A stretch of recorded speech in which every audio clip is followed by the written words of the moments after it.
Bab 511 lemah, memang pantas dihajar. Suara wanita. Mileye berbalik, dan di belakangnya, jiwa pria paruh baya sebelumnya telah menghilang, digantikan oleh seorang wanita. Seorang wanita berbaju merah. Wanita itu memiliki rambut panjang dan tubuhnya memancarkan aura permusuhan.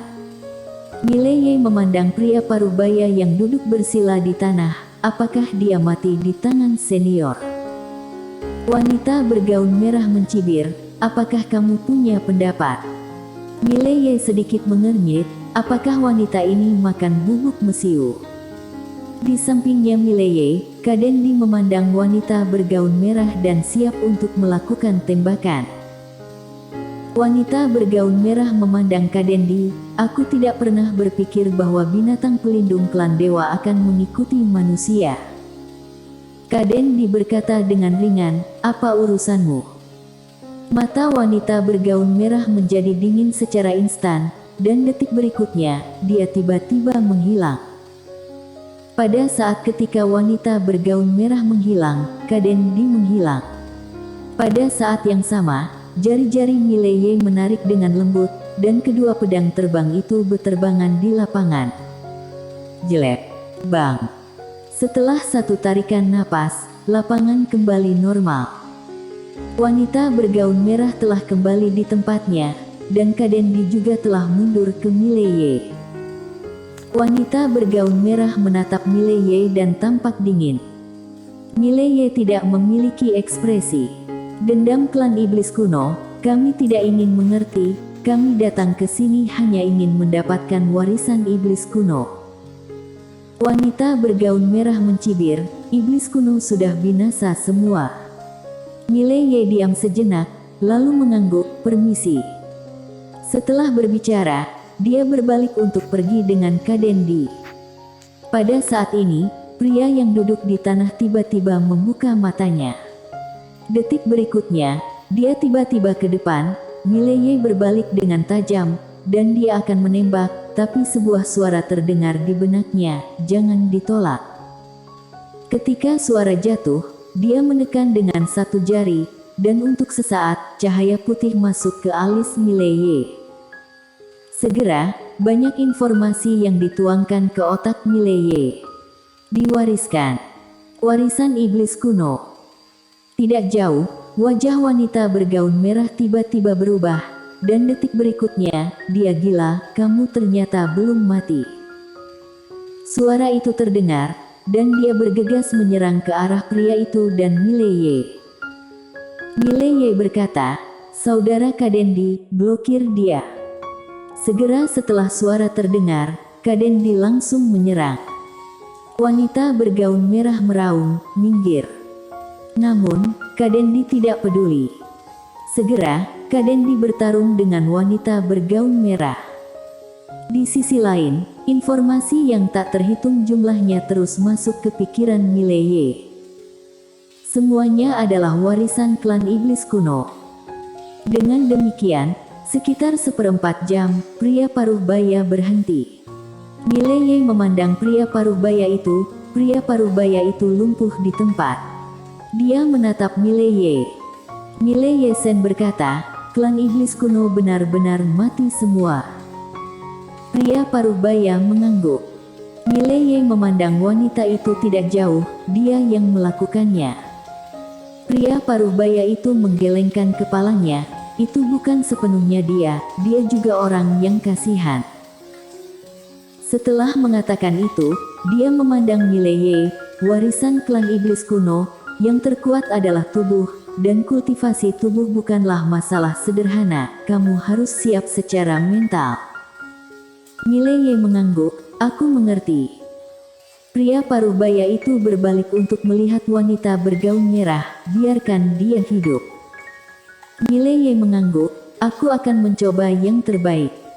Pria paruh baya itu menatap Mileye, pergilah. Mileye memberi sedikit hormat kepada pria paruh baya itu, terima kasih. Setelah berbicara, dia memandang Kadendi kejauhan, saudara Kadendi, ayo pergi.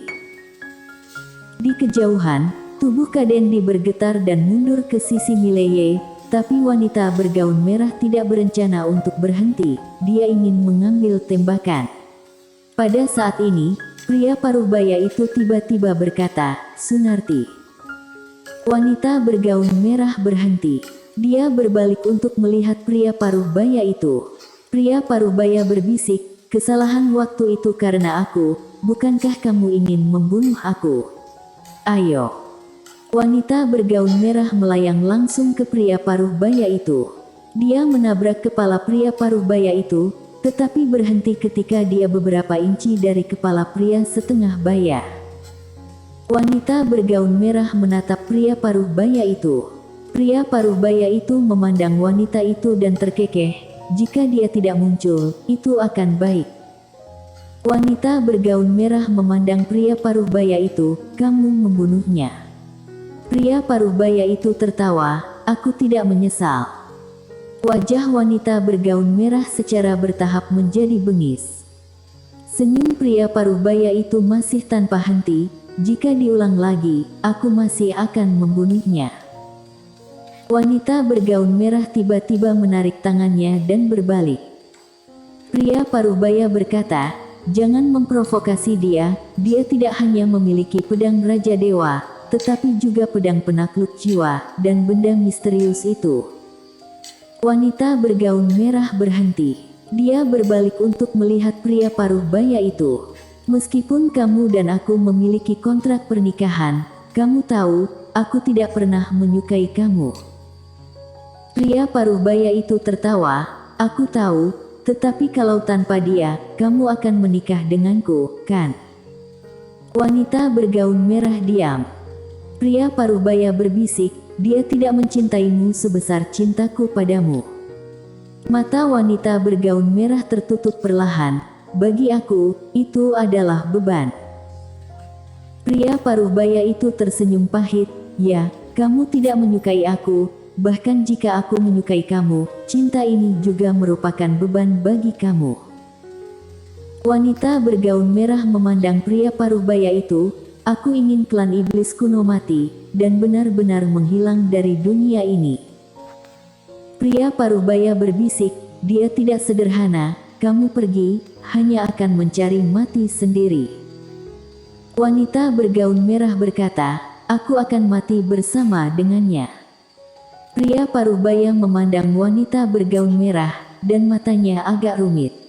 "Kamu selalu berpikir bahwa suku kita mengkhianatimu, tetapi bagaimana, apakah kamu memikirkan bagaimana caranya orang yang kamu sukai itu memperlakukan iblis kuno kita waktu itu? Dan juga dia, apakah ketika dia membunuh orang-orang klan iblis kuno waktu itu, dia pernah merasa kasihan? Dan juga ketua klan, kamu mencintai musuh bebuyutan kita dan masih melindunginya sedemikian rupa, pernahkah kamu memikirkan perasaan ketua klan? Apakah pengorbanan beliau untukmu kurang waktu itu? Juga, apakah kamu pernah memikirkan saudara dan saudari kamu?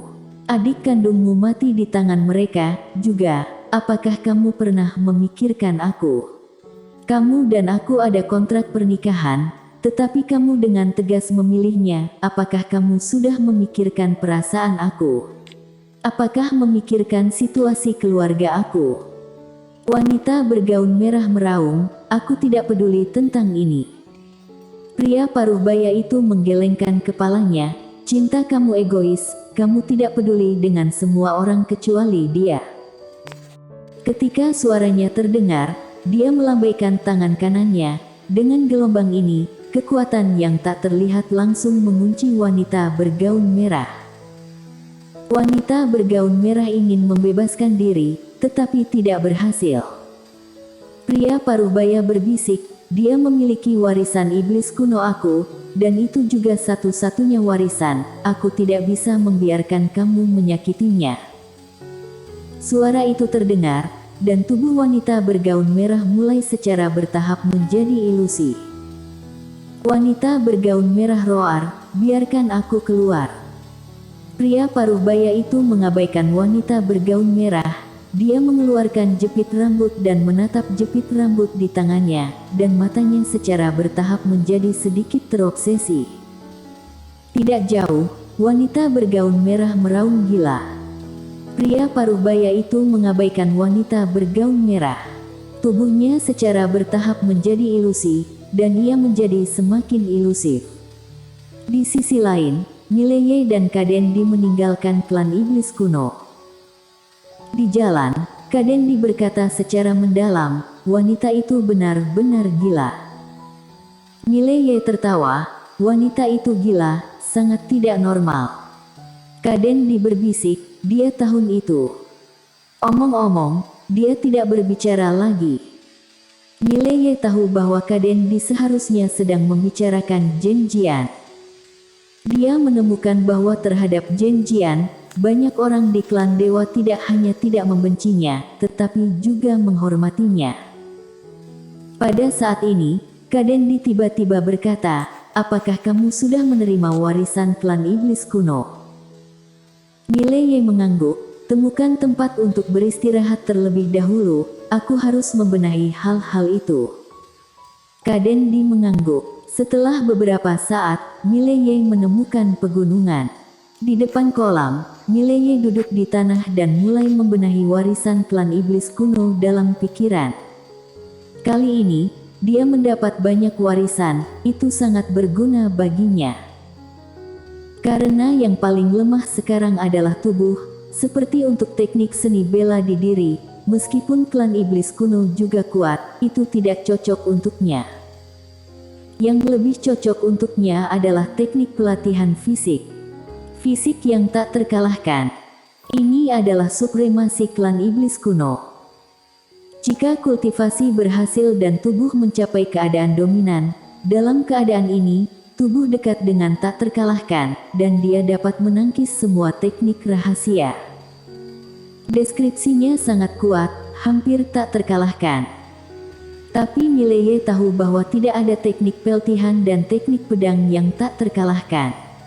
Ketika kamu bertemu orang yang kuat, kamu masih akan mati. Tentu saja, kekuatan klan iblis kuno ini tidak perlu dipertanyakan lagi.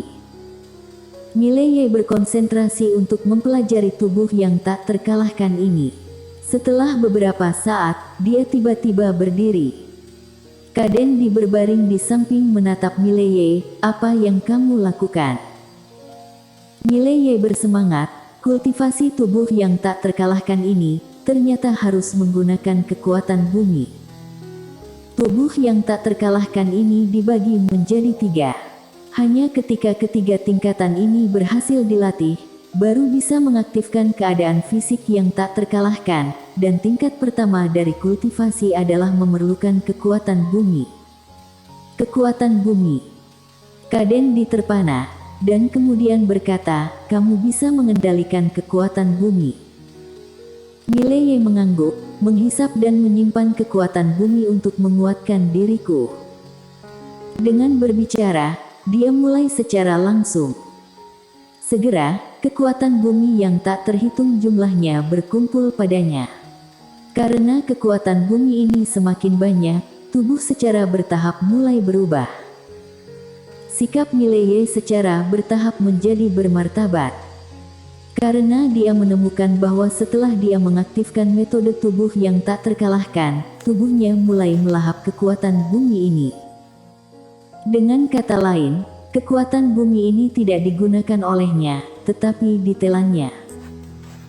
Di sekitarnya, bunga dan pohon yang tak terhitung jumlahnya hampir layu dengan kecepatan yang terlihat oleh mata telanjang. Tidak hanya itu, kolam di sekitarnya juga kering pada saat ini. Mileye memandang Kadendi, dan Kadendi diam sejenak, dan kemudian berkata, kultivasi adalah merebut keberuntungan langit dan bumi. Ketika praktisi mulai berlatih, dia akan bersaing dengan surga dan segalanya. Ini adalah melawan langit. Di tempat, Mileye diam. Kultivasi melawan langit. Dia telah mendengar kalimat ini berkali-kali.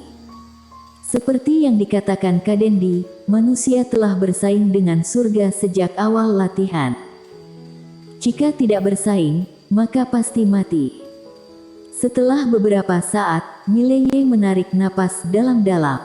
Dia melihat ke ujung langit dan berbisik, menentang langit.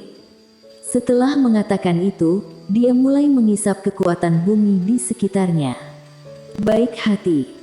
Mileye tidak akan baik hati. Karena mengisap energi spiritual, itu sama saja menghancurkan dunia.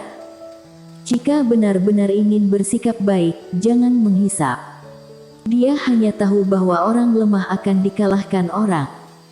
Jadi dia harus menjadi lebih kuat. Bersambung.